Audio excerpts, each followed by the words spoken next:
Então, pessoal, a aula de hoje vai ser uma aula sobre uma revisão, tá certo? Normalmente eu dou essa aula sempre na lousa, tá certo? Até tinha uma lousazinha aqui, eu fui ver se dá para fazer aula na lousa, mas ia ficar muito trabalhoso. Acabei de fazendo esses slidezinho agora, um pouco mais cedo e fiz essa apresentaçãozinha rápida para a gente revisar aqui, tá certo, pessoal? Então, assim, é uma aula que eu gostaria muito que vocês participassem, tá certo? Assim, quem quiser, tá certo? Até fica bem melhor para vocês assimilarem, trazerem de volta aqueles conceitos que vocês têm na cabeça, mas viram há muito tempo atrás, tá certo?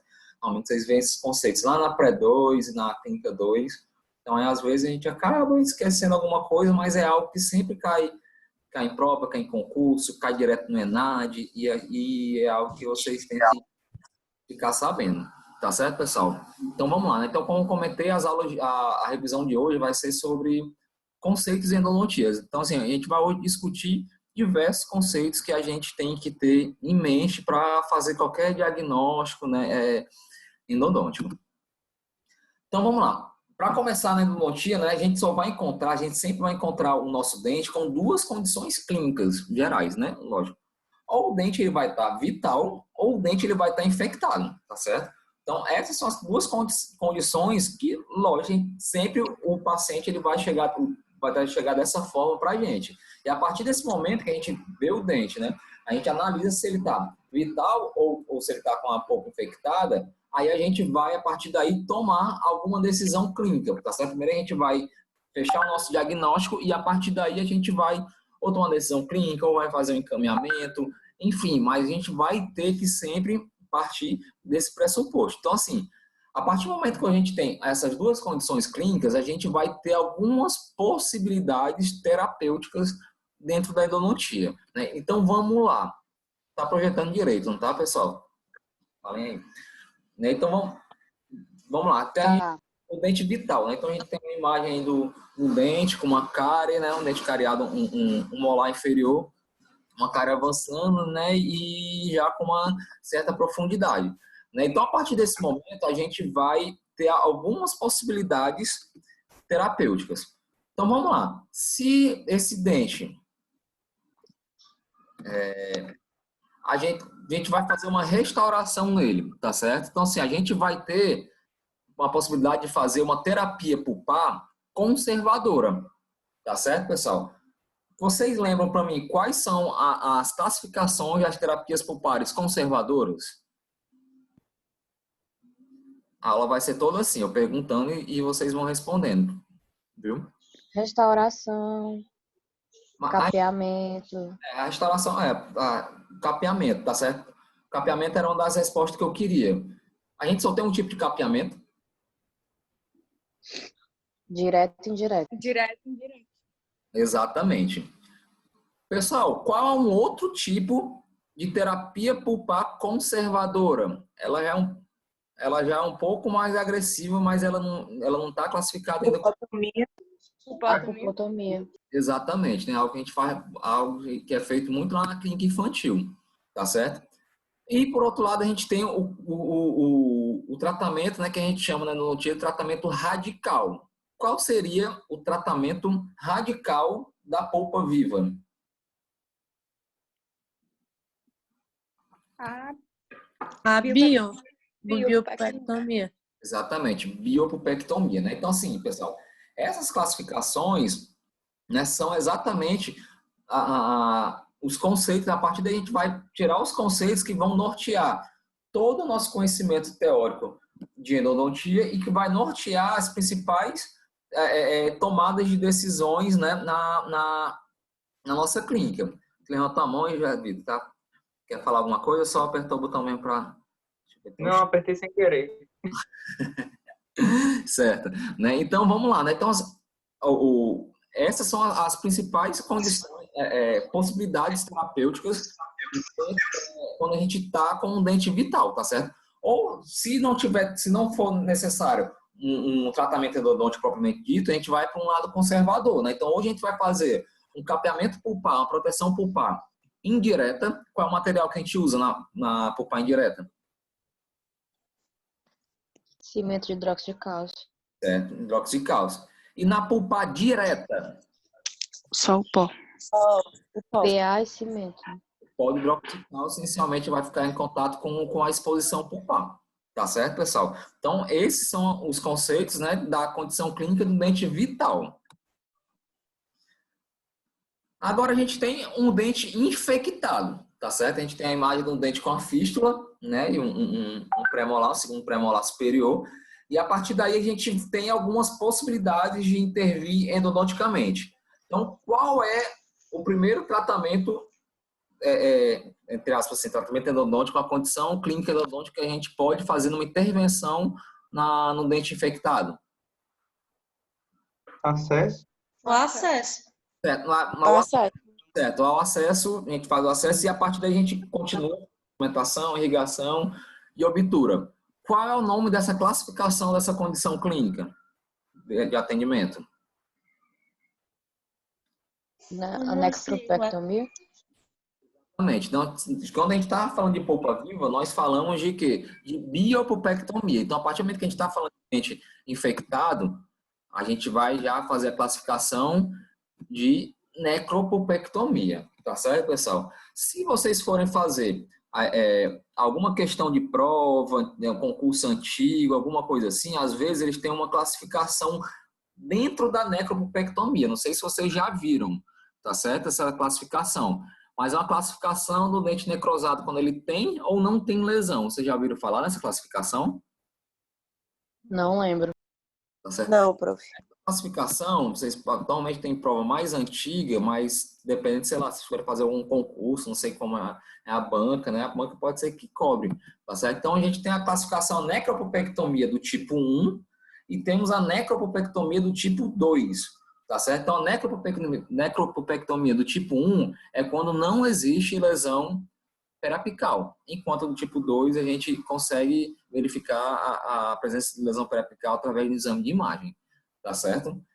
Pessoal, num dente infectado, a única possibilidade terapêutica é a necropulpectomia.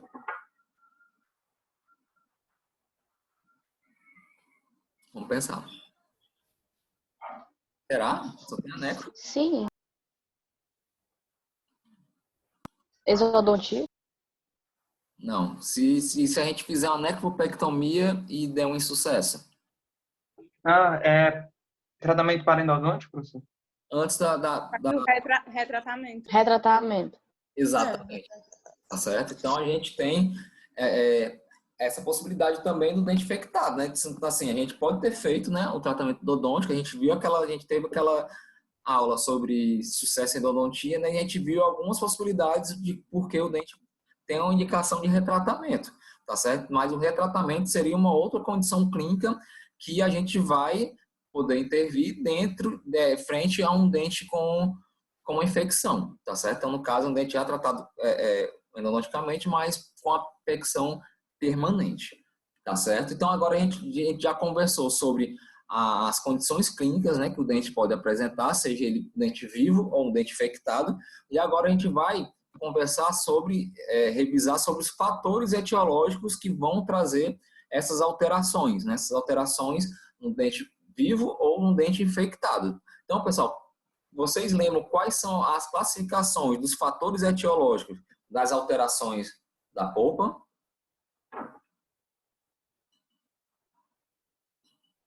Biológico? Aqueles biológicos, prof? Exatamente, né? Então, o biológico é o mais fácil que a gente lembra, né? Já tá a foto da cara aí na nossa cara, né? A gente já lembra um pouquinho mais, tá certo? Mas é isso mesmo. Então, a gente tem algumas classificações, tá certo? Então, a principal classificação na endodontia, o principal fator etiológico vai ser o fator biológico, né? Então, o fator biológico a gente vai levar em consideração, principalmente, através da agressão da polpa frente à cárie, tá bom? Só que a gente tem um outro tipo de fator etiológico. Qual seria? Outra classificação? Tô só botando Mecânico? falarem, né, hoje, mas vai ser o dia todinho assim. Essa aula normalmente eu dou na lousa, vocês vão falando, eu vou escrevendo. Traumático. Mecânico, professor. Vamos lá, relembrar. Fatores físicos, tá certo? Então, gente, é a segunda classificação de fator etiológico, pessoal. Então, os fatores físicos, eles podem ser ou mecânicos ou térmicos, tá certo? Então, o que seria um fator físico-mecânico? Alguém me dá um exemplo? Uma queda, o paciente cair, bater o dente. Boa, Zé Vitor. Um trauma. Um trauma é um ótimo exemplo para um fator etiológico mecânico, tá certo? Tem outros fatores Perfuração. etiológicos, né? O paciente ele pode ter uma abrasão, uma atrição, ele pode ter uma erosão, tá certo? Por algum motivo, né? Uma erosão do dente. O próprio preparo cavitário, tá certo? Se ele pode ser tanto mecânico como térmico, né? Vamos supor, se a gente fizer um preparo cavitário sem utilização da água como irrigador, como irrigante, né? A broca vai girar, vai gerar calor e o calor da broca no preparo cavitário vai trazer uma lesão pulpar, né? Então, o preparo cavitário ele pode também ser como um fator mecânico, propriamente da ação da broca, como também um fator térmico, tá certo? E por último, com os fatores etiológicos, nós temos os fatores químicos, tá certo? Então, fatores químicos nós temos diversos exemplos também, mas quais são os mais clássicos, né? O ataque ácido no sistema adesivo, tá certo? Então, assim, às vezes é um dente com uma profundidade, preparo cavitário que está muito profundo, próximo ao sistema no complexo dentino pulpar, não faz um forramento adequado, e você vai lá e coloca o ácido do sistema adesivo lá e às vezes passa um pouquinho do tempo. Então, esse é um agente irritante químico que vai agir naquele momento lá, que vai trazer uma irritação à polpa. Um clareamento de consultório, principalmente, tá certo? Então, clareamento de consultório seria um outro fator químico bem considerável, tá certo? Tem muita gente, não sei se vocês já fizeram clareamento de consultório, onde vocês e tiveram sensibilidade durante o processo, né? Então, assim, às vezes tem gente que tem tanto desconforto que a gente tem que parar o clareamento no meio da consulta, não chega nem aos 45 minutos da consulta, você tem que mover todo o gel, e realmente o paciente ele tem muito desconforto, tá certo?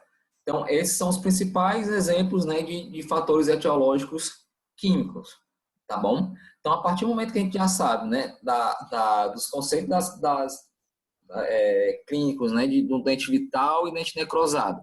A gente já sabe o que causa as alterações do sistema pulpar desses dentes, né, os fatores.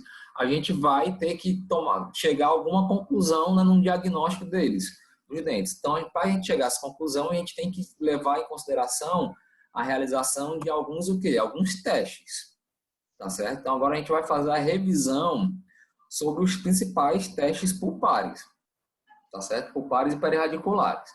Então, vamos lá. Começando sobre os testes pulpares. Quais são os principais, pessoal, testes de sensibilidade pulpar? Tem os térmicos e os elétricos. Térmico.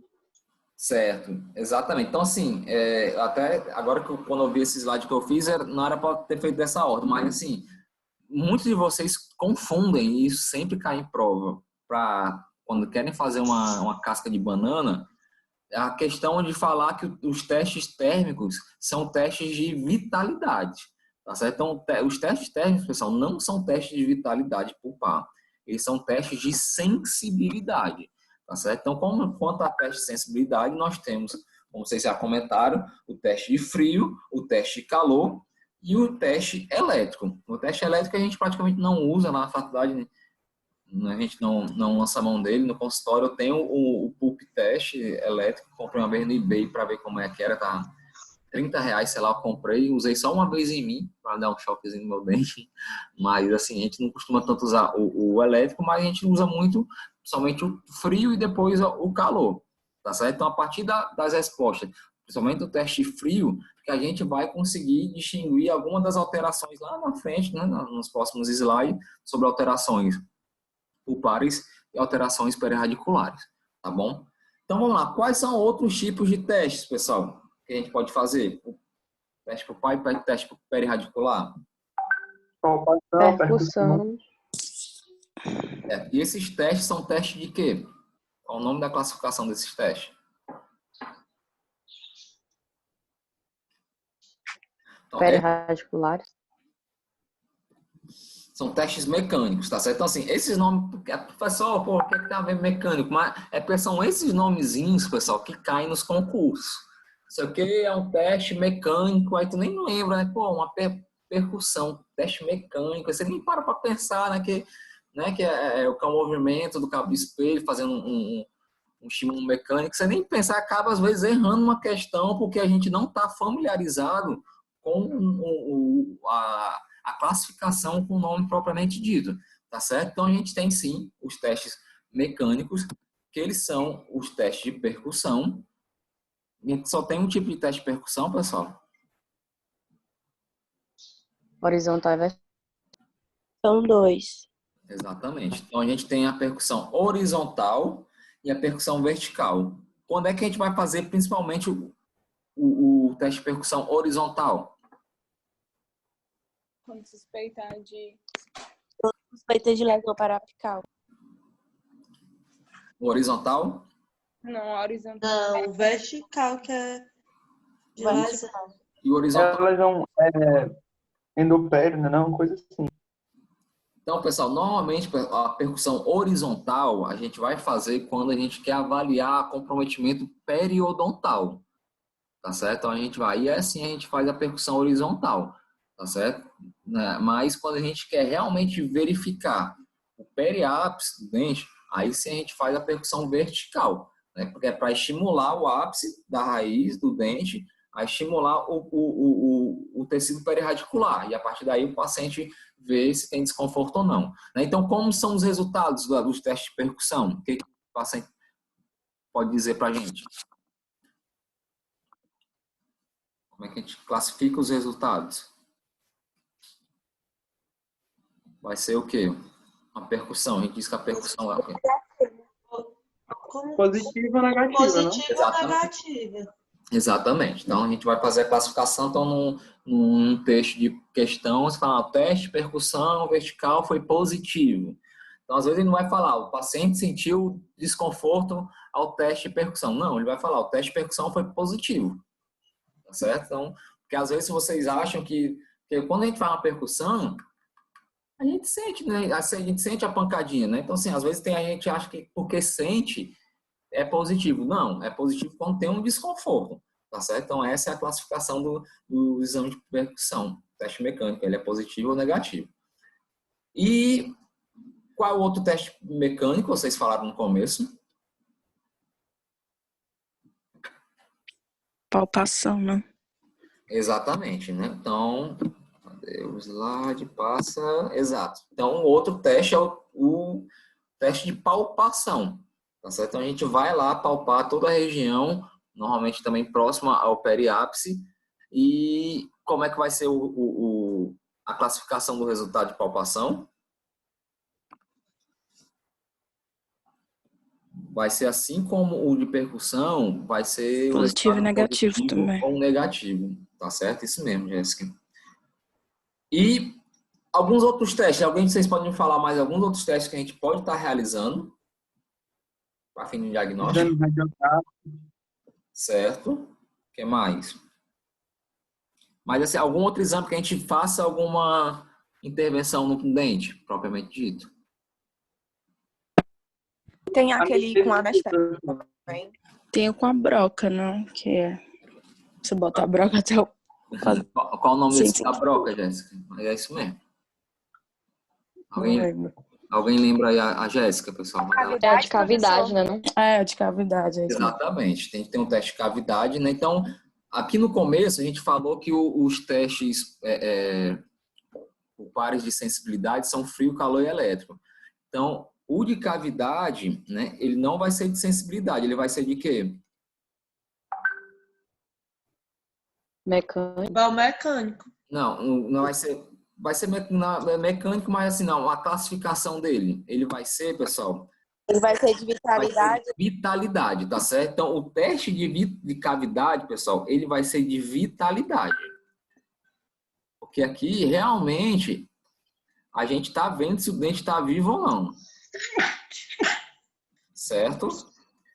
No teste de frio, calor, não. Às vezes o dente ele pode estar terminando a necrose, tem um restinho de polpa, ele dá uma sensibilidadezinha, mas ele não afere a vitalidade do dente. Então, o teste da cavidade, o que a gente vai fazer? Ele vai ser a última opção para a gente fechar um diagnóstico endodôntico, pessoal. Então, o que a gente vai fazer? O paciente, ele não consegue dizer qual dente que está incomodando, nem nada, a gente não está sem um teste de frio, né? Mas a gente tem que saber se aquele dente está vivo ou está necrosado, a gente não anestesia, tá certo? Então, isso é importante, porque se anestesiou, furou o teste totalmente.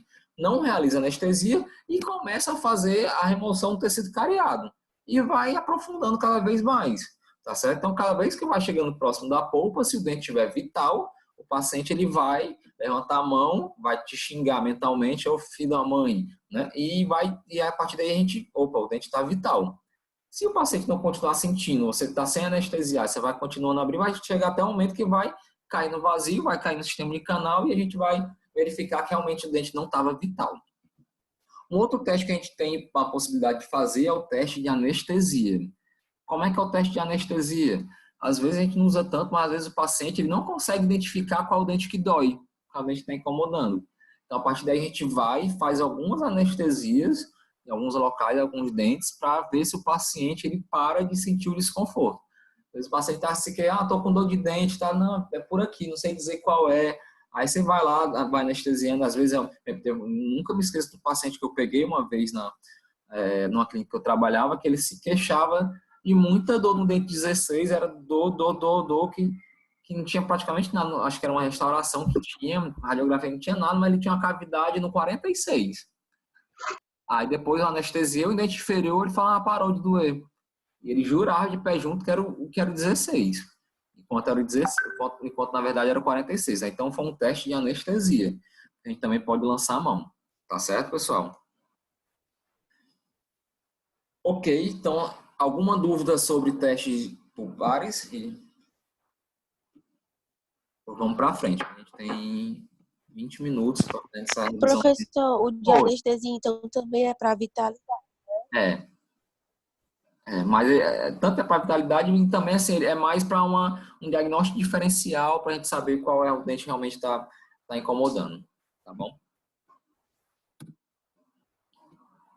Agora a gente vai falar especificamente sobre as alterações pulpares, tá certo? Então a gente pode encontrar a polpa de 4 maneiras clínicas, assim dizer, tá certo? Então quando a gente vai intervir algum dente. Vamos lá. Então, inicialmente, a gente pode ter um quadro de polpa normal, tá certo? Então, um quadro de polpa normal, ótimo, tranquilo. A gente faz a nossa restauração sem problema nenhum. Vida ganha, o paciente vai para casa morto de feliz. Mas, dependendo do grau daqueles fatores etiológicos que a gente comentou, seja de intensidade, ou seja, quanto prolongado aquele fator etiológico for, a polpa ela vai começar histologicamente sofrer alterações. E essas alterações normalmente são alterações o quê? Inflamatórias, tá certo? Então, a partir daí, a polpa que estava normal, frente aos fatores etiológicos, ela passa a ficar inflamada. Então, lembrem lá da patologia geral do sufixo "it", né? Então, a gente pode chegar a polpa com a pulpite, tá certo? Então, primeira classificação de inflamação dentro da patologia pulpar seria a pulpite reversível, tá certo? Então, o que normalmente um dente clinicamente apresenta na pulpite reversível, pessoal? Como é que o dente vai estar? Dores provocadas, na maioria das vezes com lesão cariosa. Exatamente. Então, assim, o paciente, primeiro, o que ele vai falar? Ele vai dizer, não, meu dente dói, mas só quando eu como eu tomo água gelada. Então, assim, não é dor que seja do nada. Ele nunca vai falar, fui dormir e o dente começou a doer. Não. Lembro de uma paciente chegou para mim, meu dente dói muito quando eu como biscoito de chocolate. Eu como de morango. Necessita de um estímulo, né? Então, assim, necessita sempre do estímulo, tá certo? Então, assim, radiograficamente, o que vai ter de alteração? Nada, né? Assim, então, a gente vai identificar a cárie, né? Alguma coisa dessa forma. Então, às vezes, pode ter um grau leve de pulpite reversível, depois de uma restauração, né? Assim, aqueles fatores né, térmico ou mecânico, o paciente pode sentir um desconforto 1, 2 dias depois da restauração, é comum, tá certo? Mas, normalmente, basta tirar o fator causal que o dente ele sai desse quadro de pulpite reversível e volta para o quadro de polpa normal, tá bom? Se esses fatores se prolongarem ou se for numa intensidade maior ainda, a polpa ela vai para um outro grau de inflamação, que a classificação dela é a pulpite irreversível, tá certo? Na pulpite reversível, pessoal, nós temos 2 tipos de pulpite reversível. Vocês lembram o nome delas?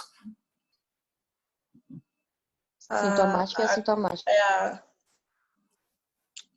Quem foi que disse aí que eu não peguei?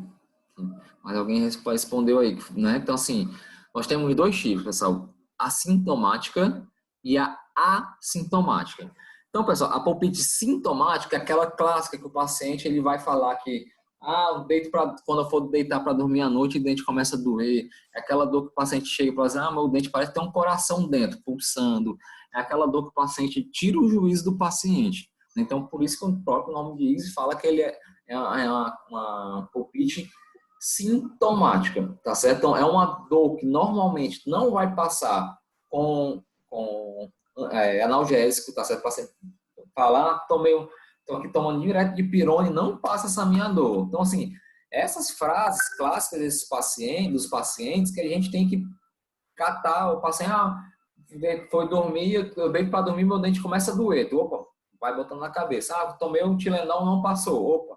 Aí, a partir dessas informações que você vai colhendo, às vezes você nem fez a radiografia, você já tem na cabeça. Aí vai ser uma pulpite reversível. E quando a gente faz a radiografia, aí a gente realmente fecha a conclusão. Na radiografia da pulpite reversível, não tem nenhuma alteração perirradicular, né? A gente só vai ter realmente o fator causal lá. E a pulpite assintomática, irreversível assintomática, é aquele famoso pólipo pulpar. Não sei se vocês lembram, dente jovem, paciente que tem uma exposição do tecido pulpar, tá certo? O fato do paciente ser jovem é um fator etiológico muito crônico, com uma ótima resposta imune do paciente. Então, o dente, a polpa, ela se projeta, ela tem uma projeção da câmara pulpar, e às vezes ela vai até para a cavidade oral. Então, a paciente, às vezes, só tem algum desconforto quando essa polpa está bem hiperplasiada, que às vezes o paciente morde em cima. Tá certo? Então, assim, normalmente o pólipo pulpar, que é a pulpite crônica irreversível, vai ser paciente jovem, né, e com cáries mais crônicas. E, por fim, depois da evolução da polpa normal, pulpite reversível, o dente vai chegar até a necrose dental, a necrose pulpar, tá certo? Então, a partir da necrose, os fatores causatórios, se for bacteriano, vão começar a chegar na área perirradicular, e a partir daí a gente vai ter o quê? As patologias do periápice, tá bom? Pessoal, alguma dúvida quanto à parte de patologia pulpar? Não, né? Pois vamos lá. Continuando. Quanto à patologia perirradicular, então primeiro a gente tem 2 grandes classificações, tá certo? A patologia perirradicular, elas vão ser agudas ou vão ser crônicas, tá certo? Ou vai ser algo incomodando muito nesse momento do paciente, ou é algo que é tão crônico que o paciente só sente, tem desconforto, às vezes nem sente nada, porque faz tanto tempo que está lá que ele nem lembra e nem sabe que tem aquele desconforto. Então, como eu comentei, a gente pode ter as agudas e as crônicas. A aguda é que vai incomodar bastante o sujeito, tá certo? Então, quanto ao nome das patologias, também são bem parecidas, tanto da aguda como a crônica. Então, qual é a primeira patologia aguda perirradicular? É a periodontite apical aguda. Antigamente, nos livros antigos ou provas antigas, vocês vão ler ela como pericementite, tá certo? Então, ela pode ser de origem bacteriana, pode ser de origem química. Às vezes, você obtura um canal, extravasa um cimento, um endofil, um periápice, o paciente passa 5 dias sentindo dor. Por quê? Porque ele está com a periodontite apical aguda pelo extravasamento do cimento, ou um extravasamento de hipoclorito. Então, a gente pode ter ou por motivo bacteriano ou por um trauma. Você vai lá, você foi fazer a medida na odontometria, achou que tinha 22 milímetros o dente, mas calculou errado, o dente tinha 20. Aí você fez a instrumentação com a lima passando 2 milímetros do ápice. Tanto ficar cutucando o periápice lá, o paciente depois fica sentindo dor. Então, essas são as periodontites apicais agudas. Radiograficamente, a gente só vai ver o quê? Um espessamento do ligamento periodontal, tá certo? Então, essa é a periodontite apical aguda. E o paciente, é importantíssimo, que eu estava esquecendo de falar, quando vocês lerem alguma questão, ou o paciente chegar para vocês falarem que ele está com a sensação de dente crescido, tá certo? Dente crescido, vai ser sempre, praticamente sempre, a periodontite apical aguda ou pericementite, tá certo? É a palavra-chave dessa alteração. Outra aguda é o abscesso perirradicular agudo. Então, esse é aquele que o paciente fica com o rosto inchado, que é aquele, dependendo de como tiver a evolução dele, ele pode ser classificado com abscesso agudo inicial ou em evolução. Né? Em evolução é quando ele já está indo na área subperiosteal, e evoluído é quando ele passa o periósteo e já vai para os espaços faciais. Então, nas aulas de anatomia, a gente se lembra bastante que tem diversos espaços faciais que essa infecção pode se disseminar, tá certo? Então, esse é o caso que o paciente normalmente vai evoluir de 3 a 4 dias, né, esse abscesso, até que ele fique bem inchado. O paciente vai se queixar de dor pulsátil, ele vai ter aquela tumefação, ele vai ter febre, tá certo? Então, o único momento que normalmente a gente vai entrar com antibiótico na endodontia é aqui. Por quê? Porque antibiótico na endodontia a gente só usa quando tem alteração sistêmica. Um paciente tem desconto, principalmente como febre. Tá bom? E passando para as crônicas, o nome das crônicas, pessoal, é igual ao nome das agudas. A gente só, então, assim, basta decorar 2 nomes e só muda o final. Se na aguda era periodontite apical aguda, a crônica no caso, eu coloquei o abscesso perirradicular crônico aqui. Eu coloquei aqui, peraí, só ver. Eu acho que eu vou passar. Tá ao contrário aqui, pessoal. Peraí, um segundinho. Vou só trocar aqui para não confundir o juízo de vocês. Foi mal. Opa, tudo certinho. Aí qual é o antibiótico que passa? Como toda alteração em cavidade oral, a gente já entra normalmente a gente vai entrar com penicilina, com amox mesmo, tá certo? Então, amox 500 miligramas, ou então se realmente for um espaço bem disseminado facial, a gente pode entrar com amox mais clavulato, e tem colegas que também gostam de entrar com metronidazol associado. Certo, obrigado. Vou passar tudo aqui porque a animação ficou zoada depois que eu troquei. Então, vamos lá. Como eu falei, na crônica eu só mudo o nome, tá certo? Então, a gente tem a periodontite apical crônica, tá certo? Então, o periodontite apical crônica é o famoso granuloma. O paciente nem sabe, nem sente nada, esse radiografa tem a lesão lá. E chega o paciente, tem que fazer canal. E o cara vai dizer, opa, não sinto nada em acidente, por que eu tenho que fazer canal? Tá certo?